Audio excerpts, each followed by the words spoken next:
Gastar dinheiro com sintetizador é besteira. Campeão, mas contigo, não deixa em 7 e não toca dentro da água, não.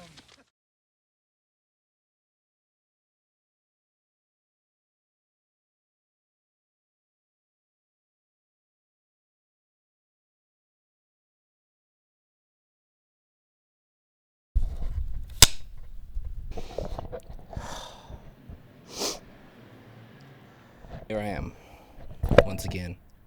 I'm torn into pieces. I can't deny it, can't pretend. I just thought you were the one in my head. Hi. You're back with the Life of Riley podcast. One of my neighbors is just there. Fuck. I'm already hiding and the podcast just started. Anyway.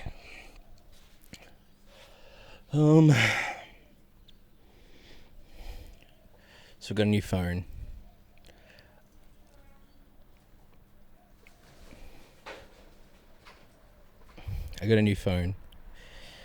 Jamie, pull it up. Dumb phone. It makes these noises. I found it good. I always wanted the idea of tech minimalism, but I was worried about how annoying it would be to not do everyday things like e-banking, checking train timetables. And yeah, it definitely is harder without it, but the plus side is I'm not on social media as much. I'm not just getting home and scrolling instead of working after work. And it's made me more present. I'm a lot more present because I can't hide in my phone screen. Even on breaks at work, I'm reading now, which I love reading, but I always just would not bring a book to work and scroll because it's just cheap dopamine hits. And I see other people going on breaks and they just are on the phone the whole time and then they go back to it, overstimulation all the time, which I get because I did that for a long time, and I don't blame them, but I feel it's a lot better with so much less going on. Chiller. Not worrying about what's happening elsewhere. I don't even know what's happening elsewhere unless it's sending me a text message, which I have to take 20 minutes to respond by clicking a button 3 times for a single letter. And it's the social media fix that I thought I was chasing. I would get home and just open a folder in my Google Chrome that says internet fix, and I'll just open all the apps so I could just check messages in case something relative or important with shoots or something is messaged. And I would see my messages and stuff, I'd look at them, and then I would just get bored of it really quick, 5 minutes, check the messages, done. Not even scrolling on the computer. So I've really surprised myself. I'm surprised with how easy it is really to make the switch once you've done it. All my banking stuff's at home, so it means you can't just go and dump a bunch of money without thinking about it, like panic buying something, which feeds into minimalism stuff anyway that I'm trying to do. Where it's oh crap, this thing's on sale, I should really buy it. But it's I literally can't because I would have to go home and transfer money and then come back and fuck that. Or go to the bank and so it's making it a lot more intentional, and I set how much money I'm gonna have on the specific card that I carry around each day, and I'm aware of it, and I think it's actually helping my memory as well, because I swear my work roster before now, I would check when I'm working the next day, and then check again, and then an hour check again, just because I was panicked that I maybe misread it, or but it's always the same time anyway, so I'm panicking, checking for nothing. And I'll just check once and just lock it in, and then I just know, because I don't have the ability to just check really easily, so I'm not second guessing myself. So yeah, I saw it was this time, it's that time. Oh, but what if? No, it just is. And it's not even something I can worry about ahead of time, because there's nothing I can do about it. Which is something I've been working on a lot, actually, not worrying about stuff in advance, and just either working on it now or not working on it now, but not wasting time thinking about it until it's time to take action about it. I'm still struggling with it, but it's something I'm being more aware of and trying to strive towards. I don't have any problems. I just have now. Is it a problem I can fix right now? Is it something I can do about it right this second? No. Okay. Well, guess I'll start worrying about it when I can change it. Which obviously goes into the what's in your control and what's out of your control, but now I'm feeling it. It's one of those examples of something you hear. I think I talked about it last episode of when you're a kid so much and you don't really register the magnitude of it until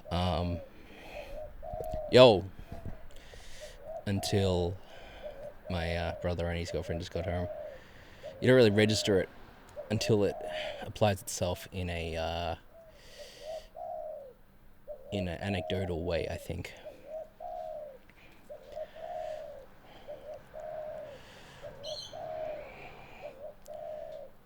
So I'm working on this short film coming up.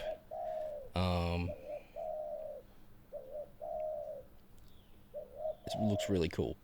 We're really excited about it. It's called Money Back Guarantee. We started a fundraiser, and within 12 hours we hit the goal. So that's fucking awesome. Probably the quickest like fundraising short film at our school to be put up and then completed its budget. We got $800 in like 12 hours, so that was fucking crazy. Yeah, it's called Money Back Guarantee. It's about two dudes that they're two brothers, and they're just like struggling through life to get money, so they try to hustle marbles, yes. So it's pretty funny, but they're terrible at marbles is the other thing. And I'm getting to direct it, which I'm fucking hyped for. It's Ruben's screenplay, and he has such like an artistic style and look that he wants to achieve, like very Y2K core, and he does like lots of drawings and art, and he like does comics basically, so he's got a very cool look of the characters, and I'm happy to help him make this happen. And I think we complement each other very well, because he's very good at the technical, camera stuff, and I'm very good at talking to actors and like being from an acting background, like trying not to let things sound disingenuous and trying to find the subtext in everything. And I think that's my strength. And I get these moments at uni where like a lot of people that join a film course are like, it's like there's lots of memes about film bros and stuff, and like a lot of them are just like, fresh out of high school, don't really care about anything yet, just cruising through, not studying, not doing projects, like barely showing up to class. So it's like that's the bar kind of that I think a lot of people think film students are. But I'm fucking committed, man. Like I live 2 hours away from my uni, and I travel there and back every day that I have class. The other try was 5 or 4 days a week with online classes on one day, and I took a long service leave to just do that full time, and then I had to go back to work because I ran out of long service leave pretty quick. And so now I'm just doing 2 subjects a week, so that's pretty doable.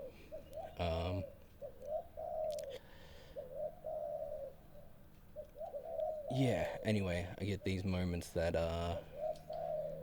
I'm saying something or showing something I've made or talking about something I want to make, and something clicks in the person watching, and I see it in their eyes, and they go like, oh fuck, like this guy's serious. This guy isn't just fucking around. He's got ideas and he really wants to make shit happen. And yeah, I fucking do. I just historically have been bad at getting the thing made, but I have lots of fucking ideas, and I write a lot of things, and I just like get them up to a screenplay, and then I just like, I don't know what to do next. Okay, next project to write on. And so I've got like tons of projects I could just pick up and film. And like I'm meeting director of photographies, like students that have good cameras, that I'm just like, hey, come down for the weekend and we'll shoot some stuff. Here's some pictures of stuff we shot last weekend.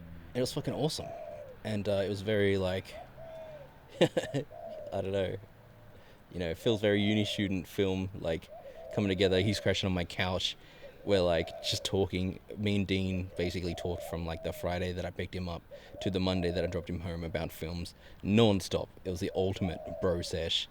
And we just got to shoot so much cool shit over the weekend as well, so that was pretty hype.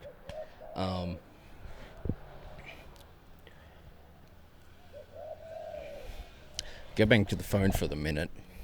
I notice a lot of things that I own don't really work in context, without the context of having a mobile phone to use them with.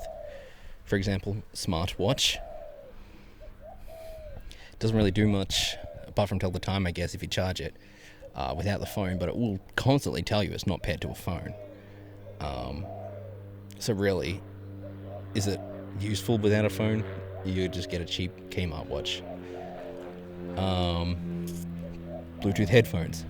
Again, if you're not putting them on a phone, I guess my computer, but like I have, gamer headphones that I would just use with the dongle. So they're kind of useless. My little Bluetooth speaker, again, what? I'm not pairing anything to it. Like, it doesn't reach the distance from my computer to the bathroom if I'm trying to blast music in the shower. You can just tuck that shit away if you need. Yeah. Sorry. Wait, I'm gonna grab my shit. I'll be right back. My friend hates those birds, dude. They camp outside our house all night.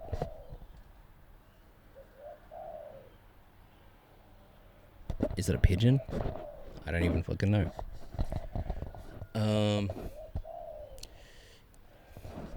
Yeah, so the moment their eyes widen and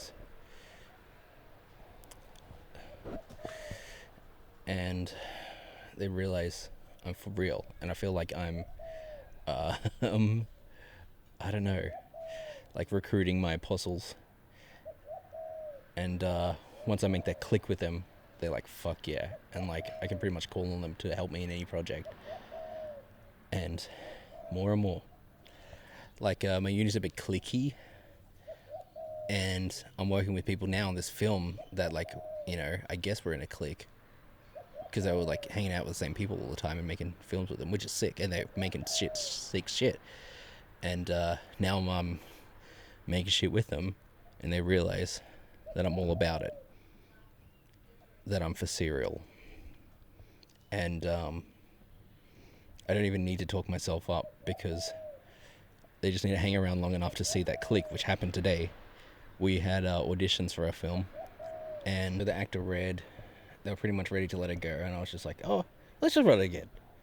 Because it's good to give actors more than one try when they're auditioning, because that would be crazy. They come in, say one line and leave, like not one line, but like one scene. They came all the way in, so I'm going to let them do a few times at least. And then like, I noticed, especially with the first person we auditioned, they were very like locked into how they'd been rehearsing it, and it felt very like they weren't listening to the other person reading. It's like a good thing in acting is like just listen to the other person and respond to them appropriately by knowing, like, the words, what to say, just like how to say it. It doesn't make sense if you're just like yelling and they're just like you would meet them on their level or vice versa. And yeah, I felt like she wasn't listening, and so for the third time I was like, hey, like, imagine, instead of your, essentially belittling his character, what if you actually had a crush on them, but you're the dominant force here, so you don't want to make it too obvious, but you do have a soft spot for him. And that was probably too much direction. I probably could have just said you had a crush on him. But she took it a really different way. And it kind of came alive then. And it wasn't exactly what we're looking for. But by like breaking her out of that like neural pathway, it helped like bring life to it a little bit. And it almost was like the other two people I was in the auditions with, which I didn't even know the auditions were happening. I was just walking past and saw it was happening. It's like, hey, that's a film I'm directing. I should go in there. Yeah. They looked at me and they're like, oh, that's a really good idea. And I was like, yeah, it is. Like, it's good. I like to throw left fields and, make them think about it a little bit or approach it differently, even if it's not what we're going to go with. It's just fun practicing, and like being from a theatre background, you rehearse for months and you try all different sort of shit. And where it ends up is never where it starts. And that's why I think, going into film world rehearsal is going to be really important for me. I know it isn't for different people and directors, but I think you grow into the character the more you do the lines and you try it wrong. Because if you try it wrong, you're closer to trying it right, I think. Anyway. Yes, that was awesome to show my stuff without like needing to exert that I was showing my stuff. Just by doing cool shit. And like we had a in class we had a blocking rehearsal and used one of our scenes, and my teacher is like super nonchalant. Like if nonchalant was a person, that would be my lecturer. If he was chilling anymore, he'd be lying down. But the last class we did was really good because it was like essentially a prac class. So we split off into groups, and my group essentially rehearsed one of our scenes, just with, not with the real actors because we haven't cast yet, but just with like other people that were in the group, like our editor, and I think he's like I don't know, a gaffer or something, the other guy. And it was a lot because it was like kind of like, all right, now in front of the class, show everyone that you can be a director, like not explicitly, but like, you know, show the actors how to block and like block with them.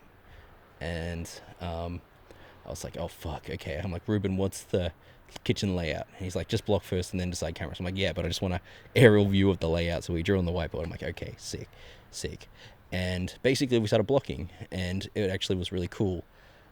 Even like the camera being in one spot, the actors were like moving closer, further. Like one was like looking over his shoulder and the other one was leaning over. Like he would walk backwards and like lean and sit back on the table and stuff. And it was like, I think, a really interesting scene and like good blocking in it. And the lecturer was like, when you notice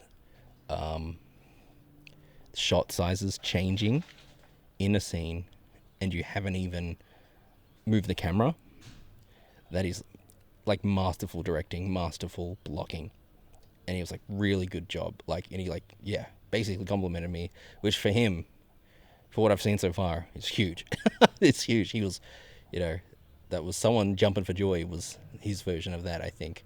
And I just felt great because like Mr. Chill Guy complimented my blocking, which I'd not done really, I guess, on a heightened level before. And that felt awesome, and I felt validated and vindicated. And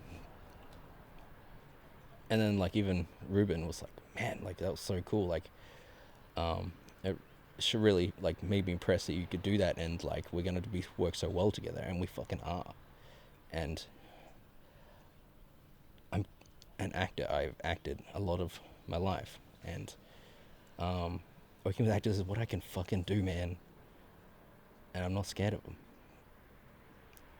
And I can talk to him like how I would do it. Like, I'm half expecting them to pull out, and I'm like, fuck it, I'll just do it myself, okay? Like, that's how much I'm ready to get involved in the roles and, like, help them find it. But not, like, give them the answers, because, like, I let them bring stuff to it.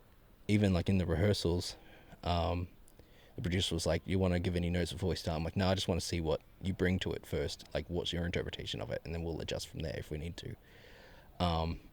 Because I'm very aware that, like, their characterization of the thing might not be something I thought of at all, and might be way better. So yeah, that's that. We had our class presentations today in our cultural perspective class, the accreditation class for this trimester, and it was fucking awesome because I killed it. And we had to choose a subculture and basically talk about their aesthetic, their place in like the culture compared to the dominant culture, and then like, you know, things like their social, their like subculture capital.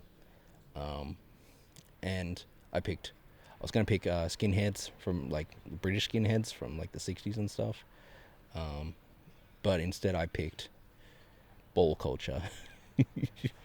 The amount of times I've watched Paris is Burning is crazy. Like, I was pretty sure I was going to pick skinheads. I hadn't looked at, like, there's a list of, like, pre-approved ones, and I went to scroll down the list. The first was ball culture, and I'm like, well, you know, I physically can't scroll past that. So that was a lot of fun getting to basically get another excuse to watch Paris is Burning and just, like, study and research it and find out more about ball culture. And I was pretty sure my presentation was going to be the best by far because I was so excited about it, and I put in a lot of work to the script. And then I finally got beat out by someone that did furries, which is fucking hilarious. And their presentation, credit to them, fucking phenomenal. Their presentation skills are great. And, you know, that shit should be like an exemplar for the next trimester. And, you know, if it wasn't for theirs, mine probably would have been the best. But, you know, hats off to them. They fucking smashed it. I was like limited, I think, by myself, saying I'm not a graphic designer, so I can't make pretty slides. And like I made kind of aesthetic slides, but I think I sacrificed putting more information like on them because I didn't want to ruin the pictures, because I didn't really know how to format it properly. Like it looks good, still way better than a lot of the others, but she clearly does graphic design and made the slides. Tiny details in them, like paw prints walking across the page and shit. Like, that's crazy. Yeah. So that was pretty cool.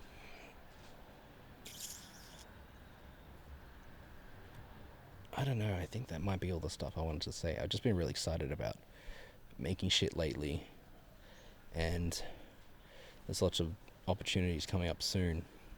Possible life changes, so I'm excited to see where that goes. And I just wanted to talk these things out so I could stop thinking about them, because if they're really good, I feel like I want to tell someone, but don't have anyone to tell at the moment. So I'm like, I'll tell you so I can stop thinking about it. And it's like recorded, so if I need to remember it to tell someone else, I can.